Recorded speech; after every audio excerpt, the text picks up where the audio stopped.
I got waiting still. Why does it keep scheduling it? I feel like right now it's. Oh, yeah, we're on.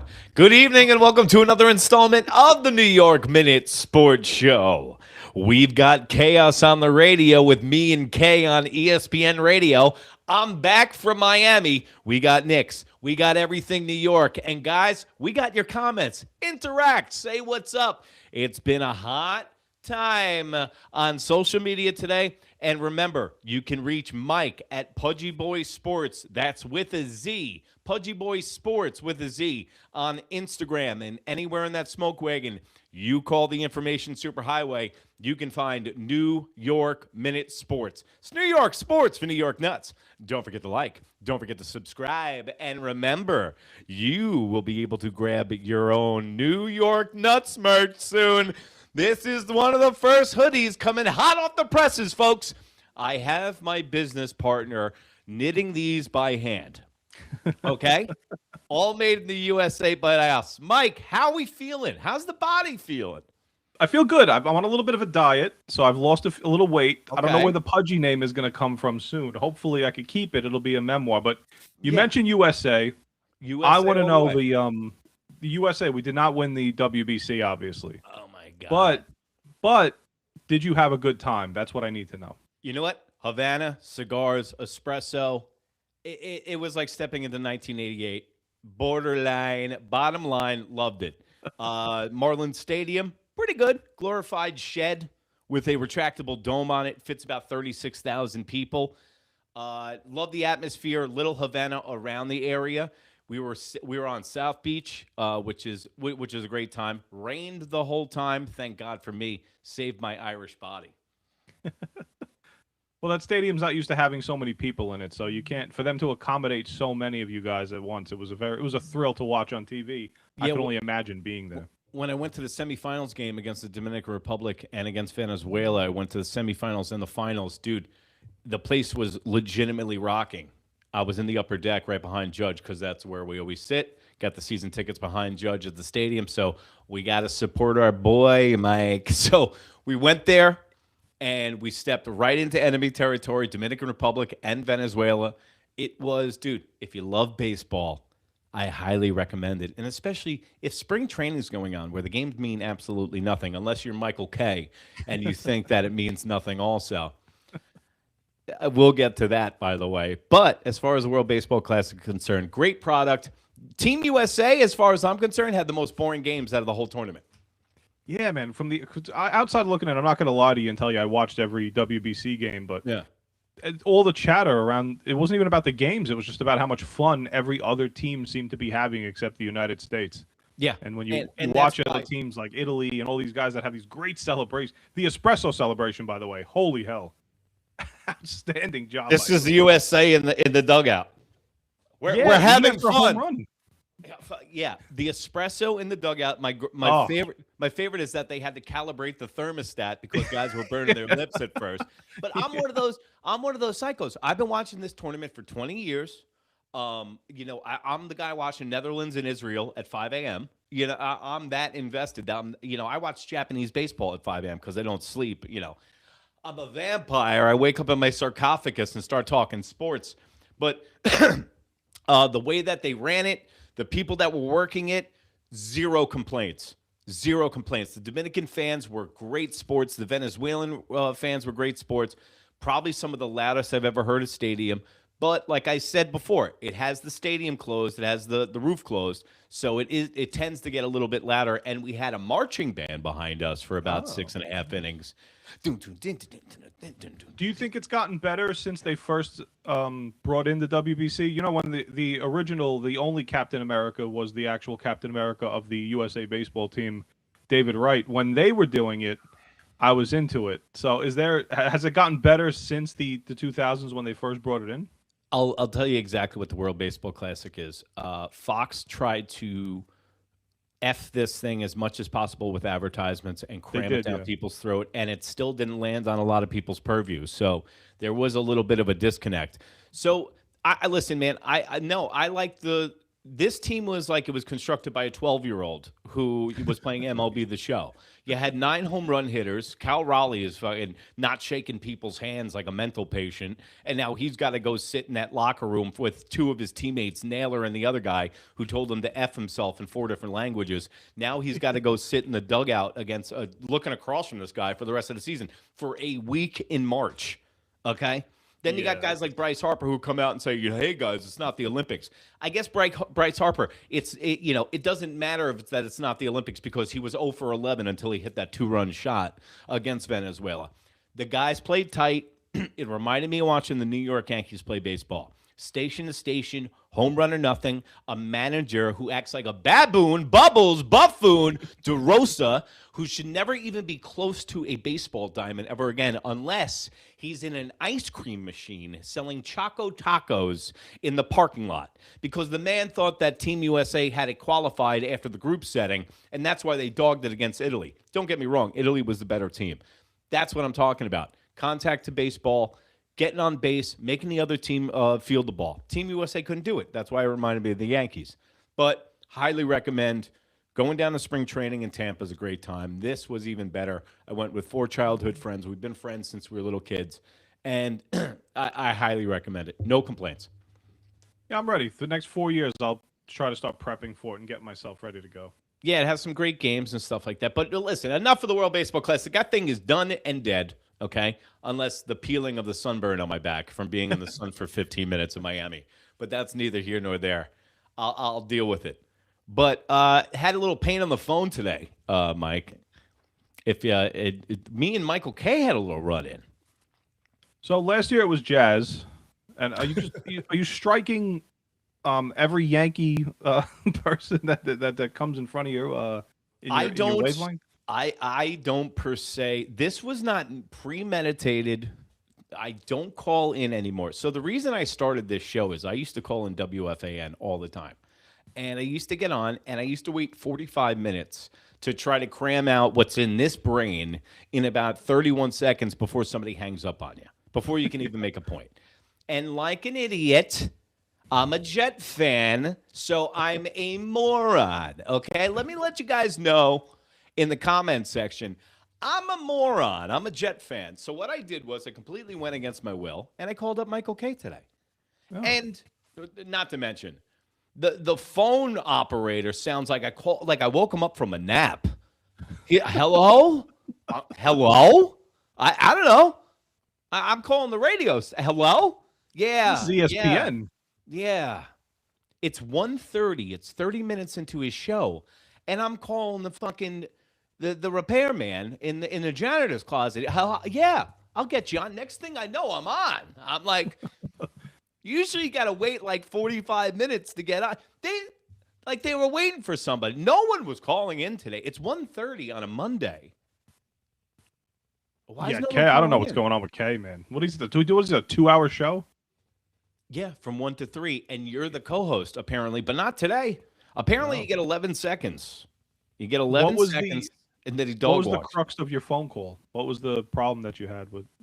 Okay, so he was talking about Trent Grisham, and what I was saying, and he's talking about Jason Dominguez, and he kind of poo-poos people. My biggest gripe and pet peeve with the New York Yankees right now is that they're not going to put their best foot forward entering the New York Yankees 2026 season. With all this youth that is infused in the New York Yankees, I am tired of not letting the young guys play. Jason Dominguez had a better spring training than Trent Grisham, period, stop.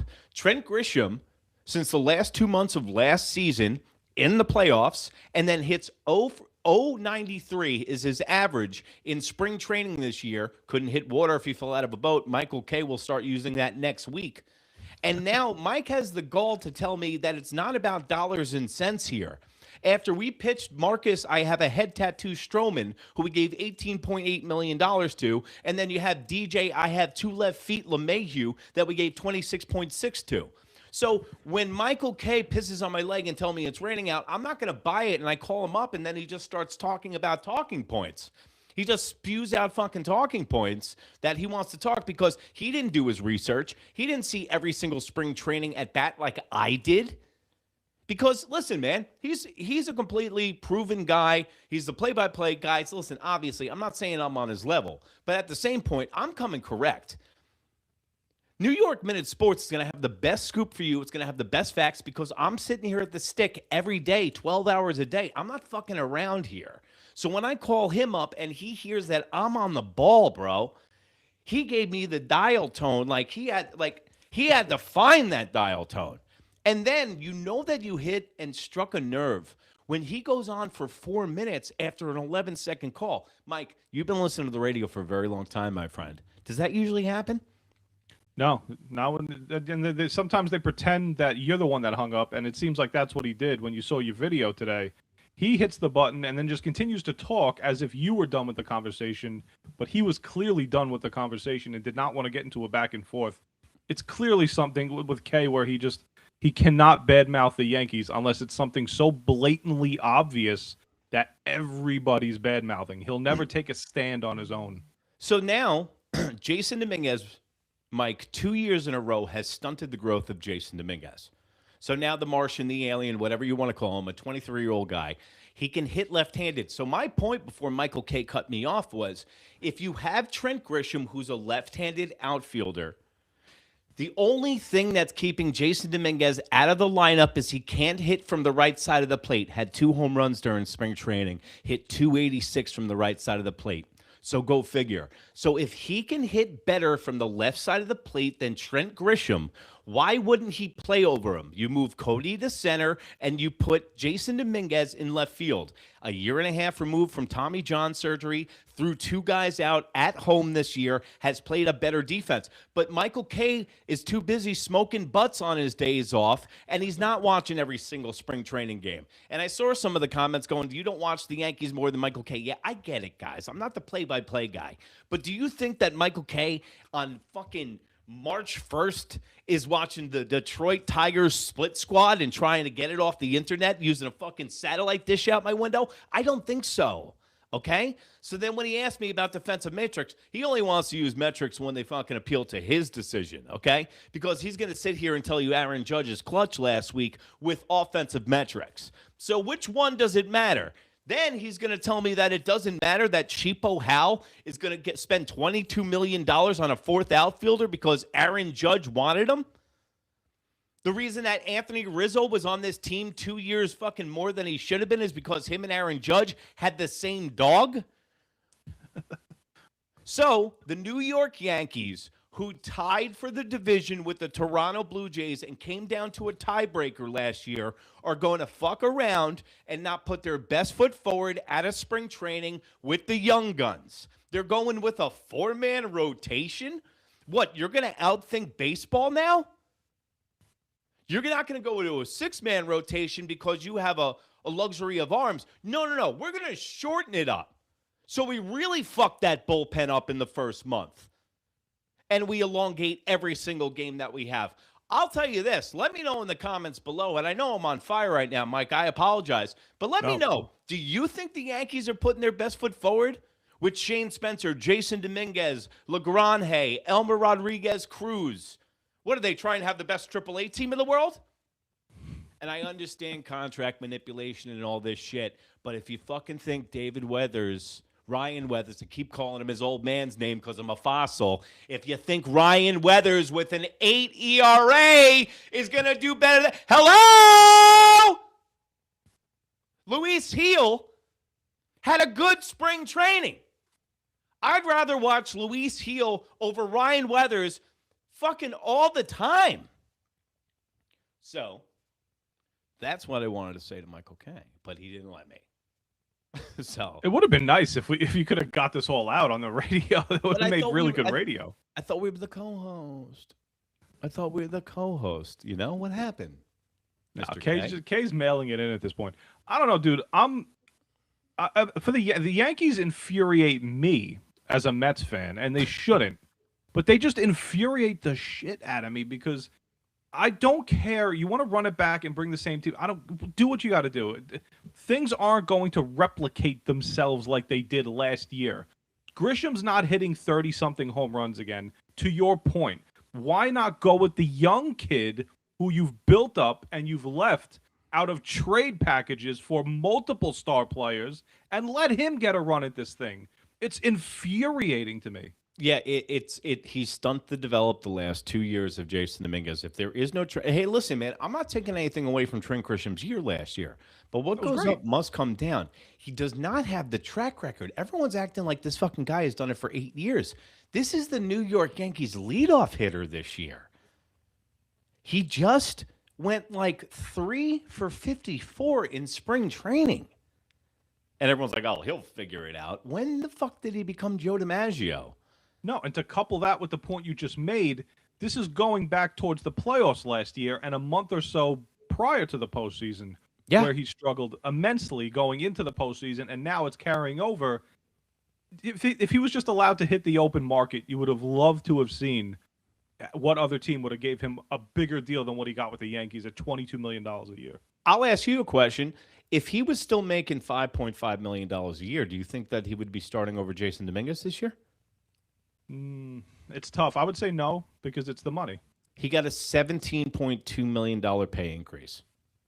Okay. Yeah, and then to move Bellinger over to center, isn't that the reason you do re-sign Bellinger to a long-term deal, because of the versatility? Yeah. It's yeah, I don't get it. I don't get a lot of these moves. They're trying to get reclamation projects to, like, what do we, and, hey, people will go down, we'll get plugged in. This is not the best team. And a 4-man rotation. Like, what are you guys trying to outsmart baseball for, man? I don't like this. Is that strictly because of days off, or are they really rocking with 4 men? They have 6 days off in the regular season, okay? I get it. But also, like, man, I don't know. I don't know. I think it's getting cute. I think it's really getting cute, man. And I think that they're playing around for no reason. Like, so you're going to go from a 4-man rotation, and then what, next month you're going to go to a 5-man rotation? Like, these dudes are set in their ways. How are you going to trickle in everybody? Unless they have a master plan that I don't know about. But you know what? I really don't think that they're a master plan kind of team. Plus, the team's built. The strong point for the team is obviously pitching, but you got a bunch of guys coming off of injury to where I agree with you in that sense, where you're going to start mixing it around now with 3 or 4 guys that are coming back from injury, with Rodon and Cole and Fried. I think he had the blister or something, or whatever he had last year, and then Heel just 1 year removed from the surgery. You can't get too cute with these guys, man. Sometimes that's the problem. Now you get too cute. That's how these guys are getting injured now. Yeah, and what makes me rack my brain again is that the fact that they're saying that Luis Heel didn't have an impressive spring, that Luis Heel, I don't know why he's in the doghouse, man. Yeah, Something else is going on with Luis Heel. Either he's a little hurt or he's in the doghouse, because it does not add up.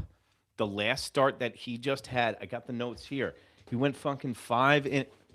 What did he do?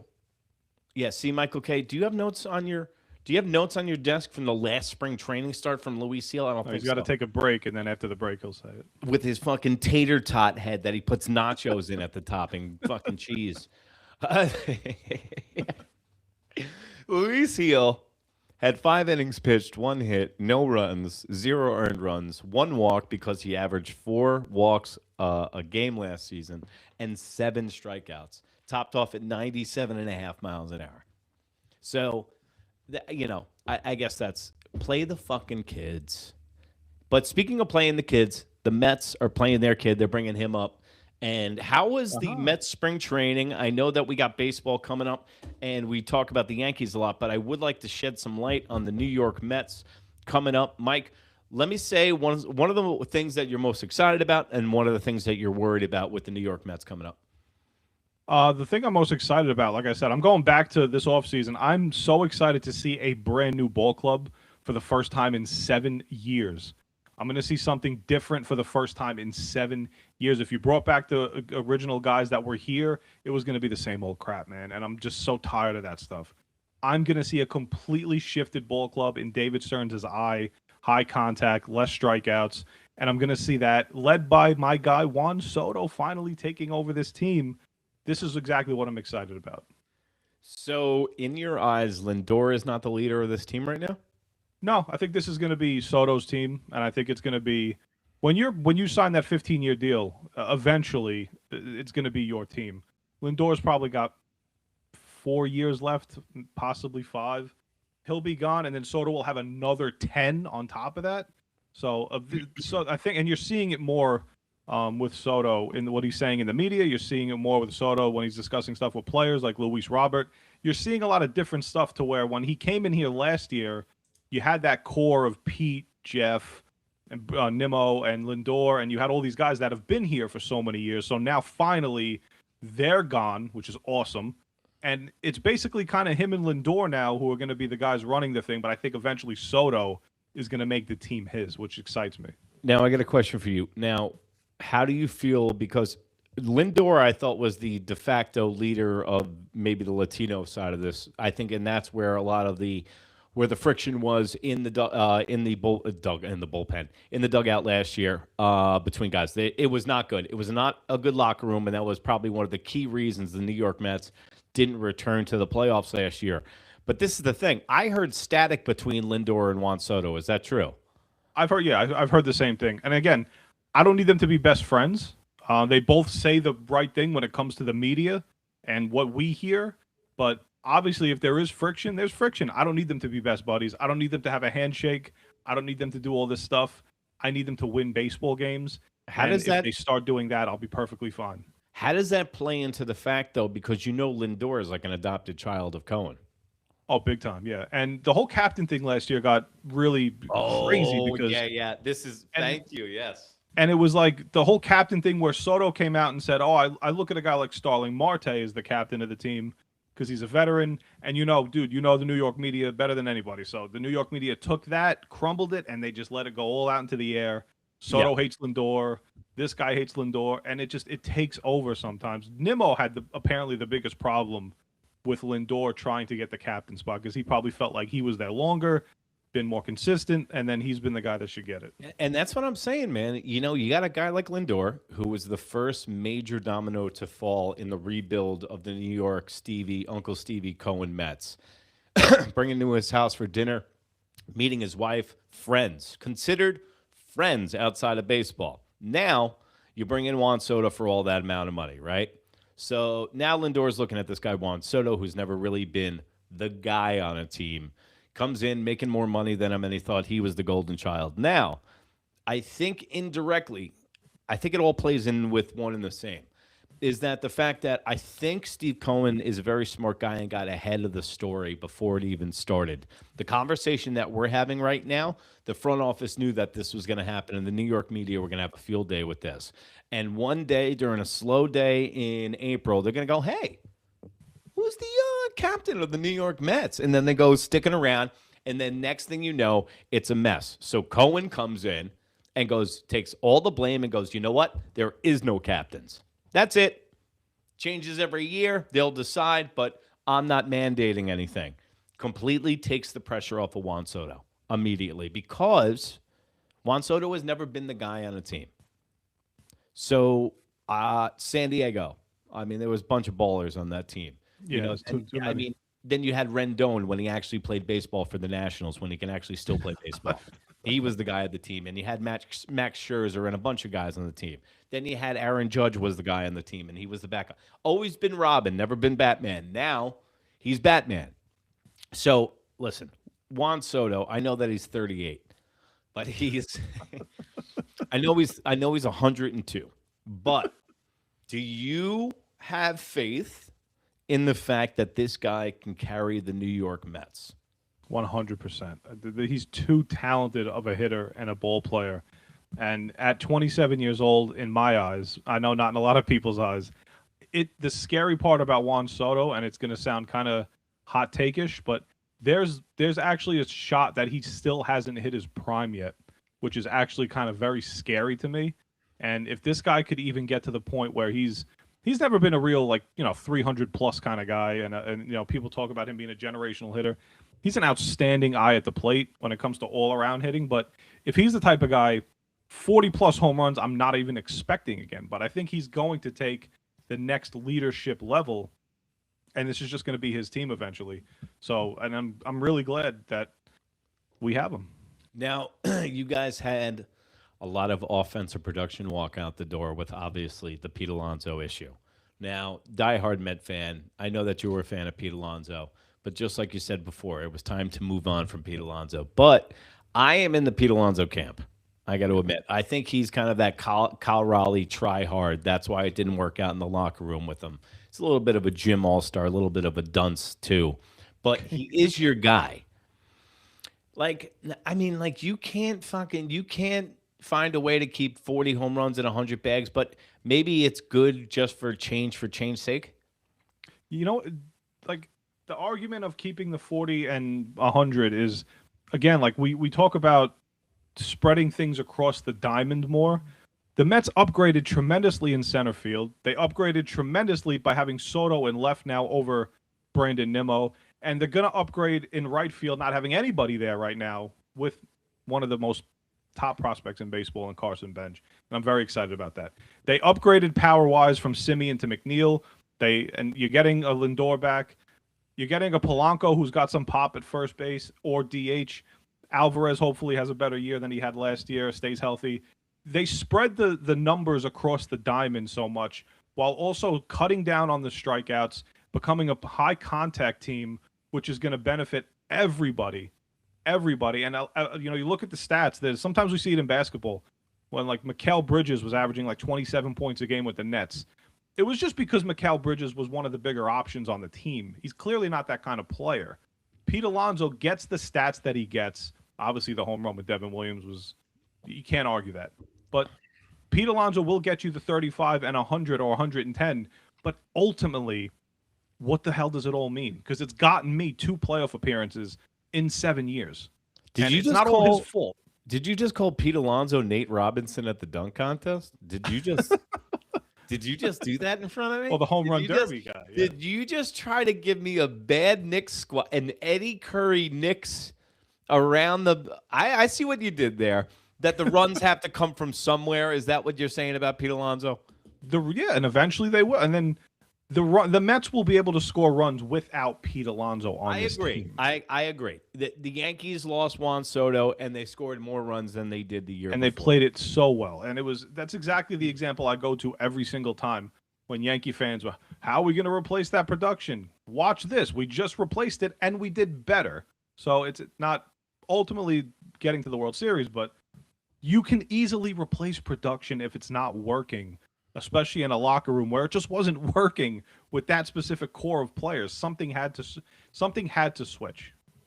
Now, Bo Bichette, a guy that we haven't discussed yet, professional hitter, great dude. I mean, dad was a stud for the Rockies. You know what I'm saying? But been a lot of shit talk about him, and I saw a lot of echoes out of spring training about his fielding and stuff like that. Mike, you buying or selling the fact that he's going to be a disaster in the field this year? No, he's not going to be a disaster. He'll have the growing pains, obviously.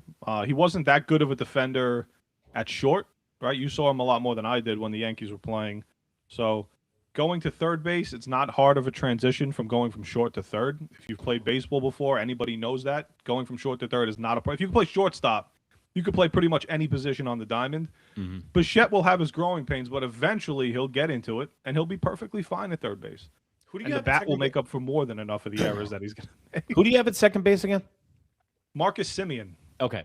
So eventually, and Bo Bichette has an option after 3 years, I think it is. He's got the 3-year deal with the option after each year. Okay, so that's even better. So if it doesn't work out, you guys can cut bait. It's not going to be like a Jacoby Ellsbury contract on the Yankees, who, because it kind of reminds me of him. Really, really good professional hitter. And to mention, they waited so long to sign this guy throughout the offseason, and you would figure a guy like this that I've seen play in the AL East a lot, and I really think that the Toronto Blue Jays are over. It's very similar to this, Mike. Let me give you an example. The Toronto Blue Jays, the way they feel about Bo Bichette is the same exact way you feel about Pete Alonso. And it happens in baseball where it kind of runs its course. I'll even give you a Gleyber Torres topper on that for the New York Yankees, where you have a guy for 6 years from an outside perspective, and I think that's what kind of Mike is saying about the points got to come from somewhere. if you look at a guy from an outside perspective and you're like, oh, I'd love to have that guy on my squad. Then if you watch him every single day, they drive you absolutely fucking bonkers. Case in point, a guy like Bryce Harper on my team would drive me absolutely apeshit. With the way that guy lackadaisically swings and looks like he just gives up at bats during the World Baseball Classic, bro, I'd be shitting in my hat. No, yeah. Every season is so different than every other year. But people just think every season's just going to replicate and everything's we're bringing back this guy and these numbers are going to come out of him exactly the way they were last year. Every single inning and at bat changes all season long. If I have Pete Alonso, who hits 42 home runs, drives in 120, and he comes up against the Washington Nationals with two guys on, one out, and he swings at a ball in the dirt, that's never looked at and that's never criticized by the people who just kiss Pete Alonso's ass for 7 years because he's a homegrown Met. That type of stuff happens way too often with guys like Alonso and Nimmo and McNeil and all these other guys. This team needed to be built differently, and it's finally being built differently. And people, if they're still mad at it, get over it. We're 3 days away from opening day. See, one of the biggest problems that the New York Yankees have, I think, is depth in their bullpen. Maybe have a lot of mysteries because I don't think they want to show all their cards with the young arms. But the depth is definitely depth in the bullpen and from the leadoff position.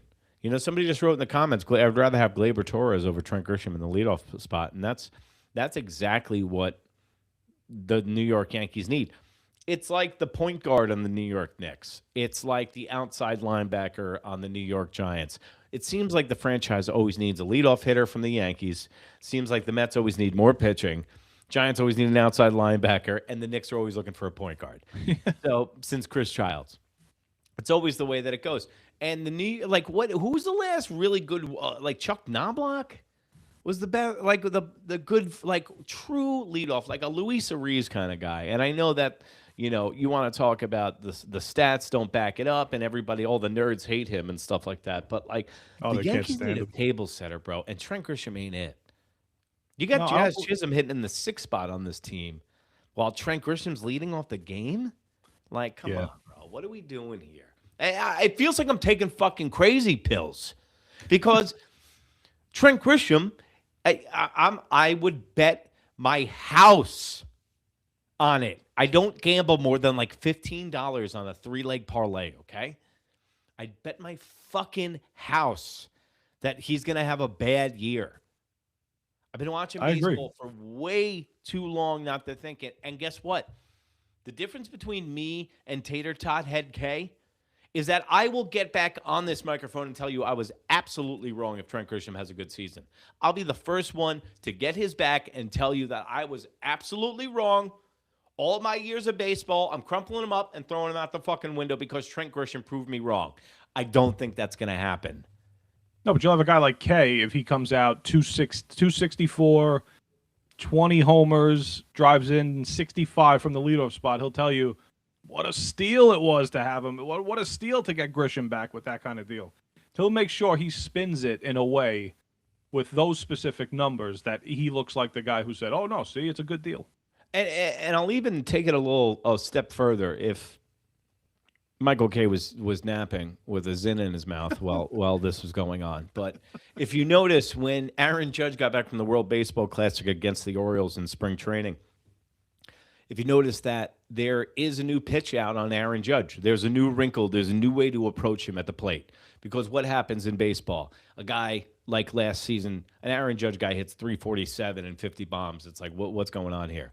So the league will adjust. So what they have done now is you always had the outside slider to Aaron Judge that he bit on. He doesn't bite on it anymore. That's why he's hitting 347 and cut down on the strikes. It's an outside changeup. Now where that slider usually would go, they're throwing a backdoor changeup to this guy, and Aaron Judge cannot figure it out right now. They were doing it to him in the World Baseball Classic. It was all off-speed shit when in crunch time, and it was backdoor changeups at around 87 miles an hour. The book is out on Judge, and now he has to adjust. If you think that the caliber of player that Aaron Judge is if he is having trouble making adjustments to the way the league is pitching him, what do you think that Reggie Jackson, Albert Einstein had a baby hybrid is going to do? He's going to take a step back. Even the projections from baseball statistics. Listen, I'm an old school baseball guy. I'm kind of a hybrid. I do like my stats. I like my OPS. I like my WAR. I only in the right kind of terms. But, like I do like in baseball stats. I love WAR. You can take and choose from both. But when you answer the phone on ESPN radio in a dying trend, you got to shoot people down, It's sad to see what's happened to like sports talk radio, especially people around our age, and you see what's happened to it now. Yeah, it's the decline is very, very alarming. And you know what, guys? Listen, this isn't sour grapes from me and Mike. And the reason that me and Mike became friends is because of our love of Mike Francesa from listening to WFAN. The reason that we're sitting here is from guys in WFAN. Absolutely. Yeah. But the current staff that they got under their tutelage is atrocious. And the only guy I give roses to is Boomer and Gio in the morning because that's what keeps the lights on at WFAN. And I give my props to Evan because Evan knows his shit. Evan's a baseball guy. Evan keeps score during the games. I mean, that guy's got an illness. I thought I got the baseball bug. He's got an illness. And he'll wind up doing the Rico Bronya by himself and leaving WFAN. And you know what's so funny? JJ After Dark had the right idea. Yeah. Everyone thought he was crazy for leaving that place. And then you got Joe Beningo, bro. He was even slamming, it's completely changed over there, bro. He's not wrong. It's not wrong. It's almost you can't listen to anything on that station after 2:00 from 2 p.m. and that includes somebody like me who is a huge fan of Craig Carton, one of the biggest. I bought all of his books. That doesn't make me a big fan, but I have his books. Followed him for almost 20 years now of Craig Carton being a fan, and I just can't listen to him anymore in the 2:00 slot. So from like 2 p.m. all the way back to when Boomer and Gio start, it's unlistenable, that station. You know what I think is going on with that whole dynamic is that it's starting to run its course because Big Mac, this is his shot at the number one spot on WFAN. He comes correct. He comes prepared. He knows what he's talking about. He's working hard to get this spot. And then Craig Carton sits across from him and he goes, the Patriots are going to have 4 wins next year. And he's completely disingenuous. And so like if you're playing by the rules and you're trying to have a legit conversation and somebody just says that, hey, listen, the Jets are going to win the Super Bowl next year. It's like it completely undercuts you. It completely takes the air out of the conversation. And every single time I see WFAN on socials, it's a hot take after hot take after hot take where you lose. So when you do go to that volume, Mike, no one's listening. Yeah, it's just a shame. No. So listen, man, this isn't sour grapes on radio and stuff like that. I just wish it was better. And ESPN radio is the same thing. But what these guys don't realize is that a guy like me who is not top tier, okay, you guys see what my numbers are on YouTube. We're building something organic, and I'm very proud of it. On social media, on Instagram, I got 39,000 followers. I had 13 million views last year. This isn't bragging. This is the product of hard work and dedication to what I'm doing and my brand, okay? That's the only reason I bring it up, guys. But what these guys don't realize is the fact that they're in a dying breed, or maybe they do realize it, and that's why they pounce on guys like us so much. If you see guys like Brandon Tierney and Sal Licata who wind up coming, or everybody winds up coming over to here, this is the future, is on YouTube and independent media, guys. We're seeing that. No one listens to the radio anymore, Mike. No, it used to be an everyday thing for me, especially at work. And you see, like, if they're gonna bring the people that because when you get a job at WFAN, Erik, you start tomorrow, 9 a.m. You got a slot at WFAN. You're instantly handed thousands upon thousands of fans right away to you. You didn't have to earn them. You earned the spot.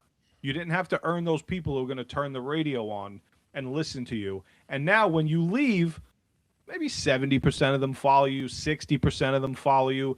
And you see now, like you said, with BT, with Sal, with Keith, who left the fan. I don't even know if he's back on. He's on and off again whenever he wants to come and go. You see the following and what they do when they leave the station. and it's gotten to the point where what would they be without the station?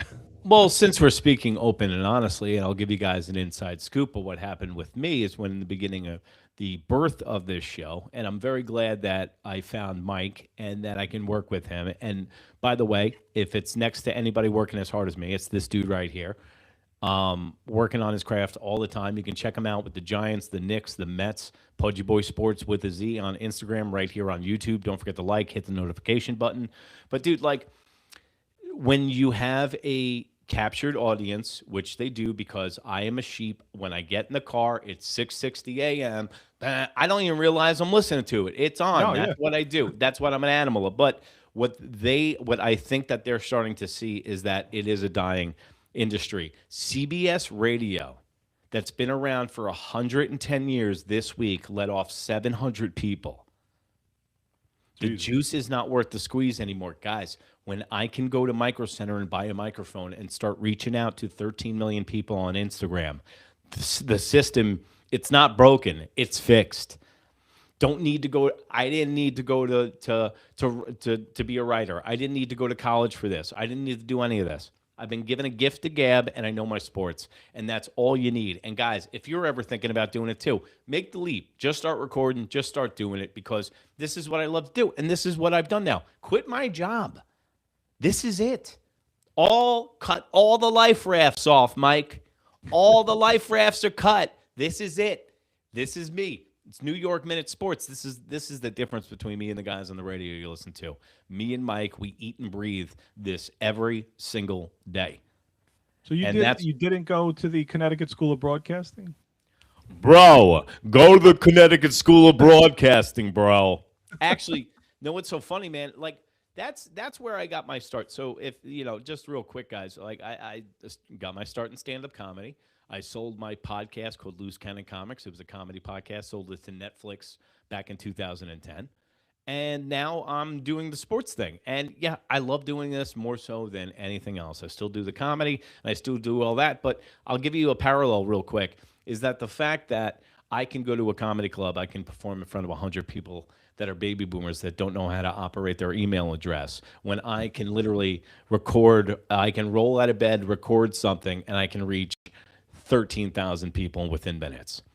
So now this is completely changed. And now that's why maybe it's not so bad that the people on the radio are bad. Maybe it's just that it's starting to die. The medium is starting to die.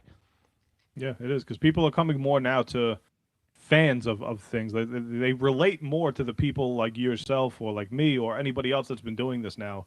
People just feel like they just relate more to when they're speaking to one of us than they would a Sal Licata or a Joe Beningo or anybody like that that's currently on the station. Well, that's why this is, instead of Mike and the Mad Dog, this is Mike and the Muskrat coming out. I met some people down in Florida. I was talking to them. They started following me on Instagram. They're like, "You're like Mad Dog." I'm like, "Oh, good. I have a speech impediment." Because when I leave New York, I don't realize, like, I sound like Christopher Moltisanti from season 3 in The Sopranos when I talk to people. I'm like, "Hey, you there?" I'm like, bro, I'm like literally thinking in my head, can you speak like a human for 2 minutes?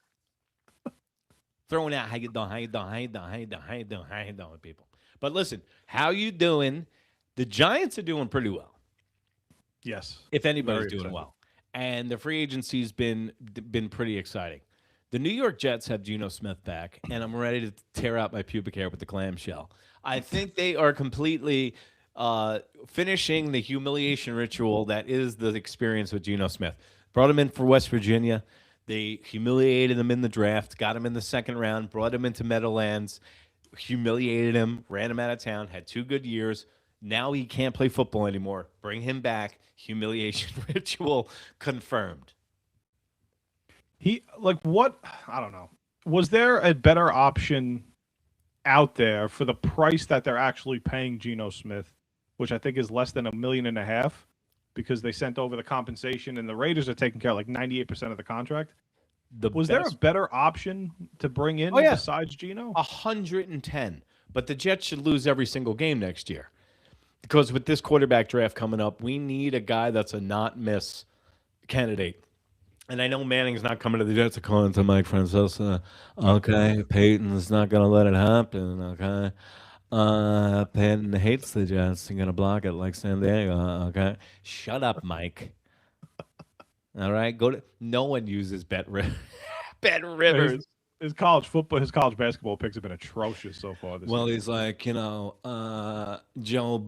Paterno. He goes into old mode. No, but the Jets are doing everything they should. Because I mean, the Jets aren't any worth talking about because I don't want to lose all the viewers that we're talking about. So the New York Jets, real quick, Geno Smith's the perfect candidate. Lose, lose, lose, lose.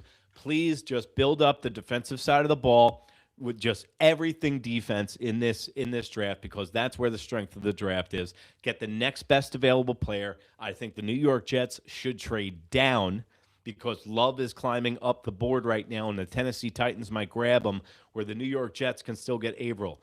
I don't want the Ohio State player. I want the Texas Tech defensive end. He's a dog. He's a baller.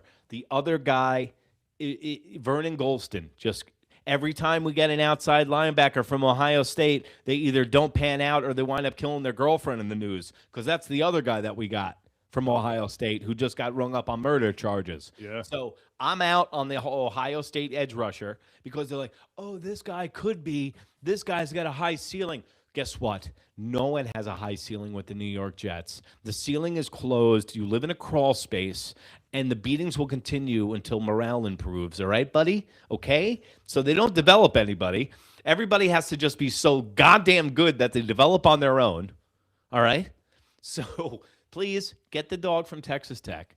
But, Mike, New York Giants, you got a head coach. You guys have all the pieces falling in, but Scatterboo, Honey Boo Boo, thinks that CTE doesn't exist. Is that proof right there that CTE does exist? Yeah, that's the irony of it, right? The fact that he's, you know what? He came out and he apologized for it. You know, this guy's been brought through the ringer since he's been in the NFL, right? This was self-inflicted, but the Monday Night Raw stuff after the surgery, and then he did all this other.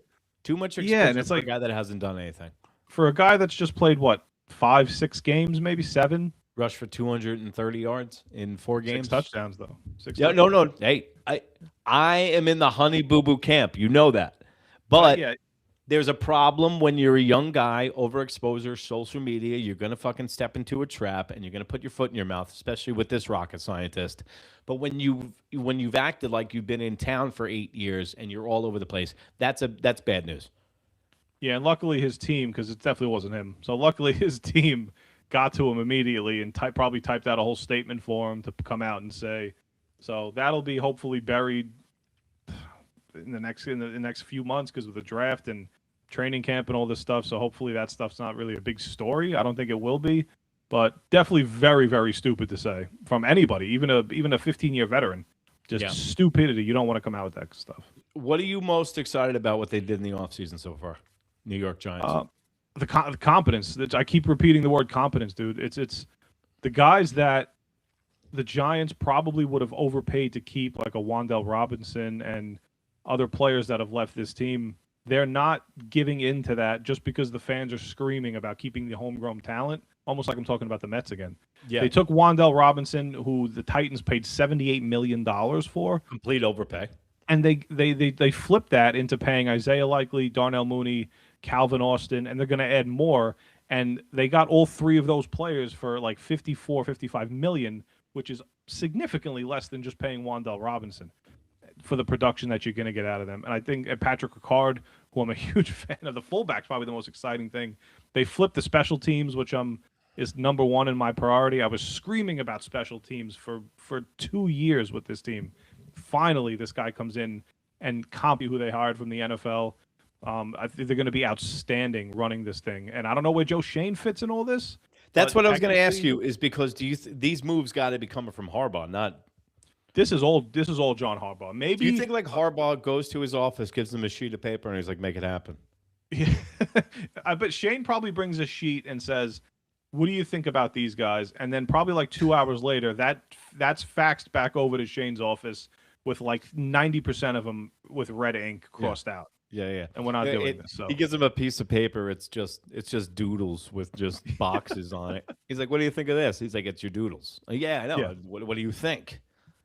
Harbaugh's like, "I But don't." no, yeah, I'm really just competence. I feel like they're being run again, and they're heading in the right direction compared to bringing back everybody from last year and then just making stupid move after stupid move. No, who would have thought? Who would have thought if you had a special teams problem the last 3 years? Who would have thought to bring in an all-pro punter and an all-pro kicker? I don't know. Anybody could have thought that. Hey, and they did it some immediately. Three-dimensional chess by you guys. It's immediate upgrades. So that's what I'm most excited about. The fact that we have now, it doesn't equate to wins, it's common sense. It doesn't mean we're going to go out and win 12 games next year. Yeah, but I feel confident in the Giants too, man. Like all the moves that they have made, they're pointing in the right direction. And also, you guys don't need to set the world on fire next year. All you need is some progression. You need to keep that fucking quarterback of yours healthy, man. He likes to run. He's a wild man. You got to keep that. Like I know Russell Wilson's a jerk off, and is he still on the team? Or are they releasing? No, he's currently looking for. You guys could have signed him. That would have been a nice. Listen, if I could touch you from here, I would. Listen, and I mean that in 7 different ways. But I just hope Dart. The only thing that rubbed off from Mr. Unlimited was the fact that he is excellent at avoiding contact when he does scramble out of the pocket. Yeah. And that's the one thing Russell Wilson made a career out of, and actually prolonged his career a lot longer than it should have been, and especially with his size and everything. But, yeah, Dart scares me a little bit out of the pocket. But, listen, man, the New York Jets, I think they should just literally be playing for draft picks. 26 is the year. They have 3 first-round picks. This is when it's going to pop off, and then we can develop. I think Aaron Glenn might have hired his replacement in Frank Reich, though. Yeah, because that's what pisses me off about the Jets, too. It's like, you can't even, like, you draft Arvell Reese second, and you're excited. He's a good edge rusher, hand in the dirt. And then you're like, all right, now we're going to just introduce him to a brand new coaching staff next year, and these guys didn't draft him. And this is why the point that we spoke about this months ago. Aaron Glenn should have just been let go when all of this stuff was being done. This way we don't run into this problem of inheriting guys next year. You're coming in, Eric's the new head coach. I don't like Arvell Reese. Why do I need him on the team? It's because I think Woody Johnson has got Aaron Glenn's ear and vice versa. I think that he is the Aaron Boone, Mark DeRosa puppet that every owner loves. That's a yes man. And I think that Woody Johnson, when Robert Saleh came to town, I think Robert Saleh took some of the reins back. And then when Aaron Rodgers came back, Woody Johnson had absolutely no power, because all they did was just bend and bow to whatever Aaron Rodgers wanted, and Woody Johnson lost his mind. He's like, I want a guy that I can tell what to do. He might not make the right moves. He's always put money behind the team, though, Woody Johnson. Oh, yeah, he'll spend the money. He'll spend the money. He'll spend the money and they'll make money. But, listen, man, I'm not too excited. But as far as the baseball season is concerned, I am very excited about the New York Yankees. I'm really excited about the AL East coming up. And, guys, we're going to be launching the merch line within a week, okay? This is the New York Nut shirt. We're also going to have the AL East line. Wait until you see this. You can wear the shirt and rib your best friend. You buy the shirt of the team that you hate, and trust me, you're going to love the way you look. I guarantee it. Mike, tell them where they can find you on that smoke wagon you call the Information Superhighway.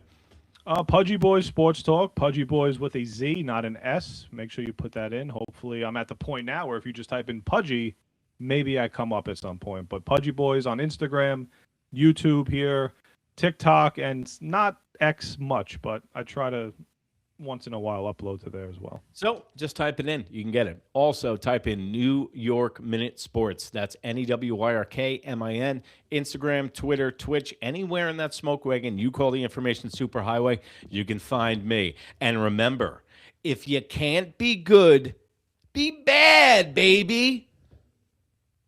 Good night, Canada. And Michael K., you tater tot head shithead.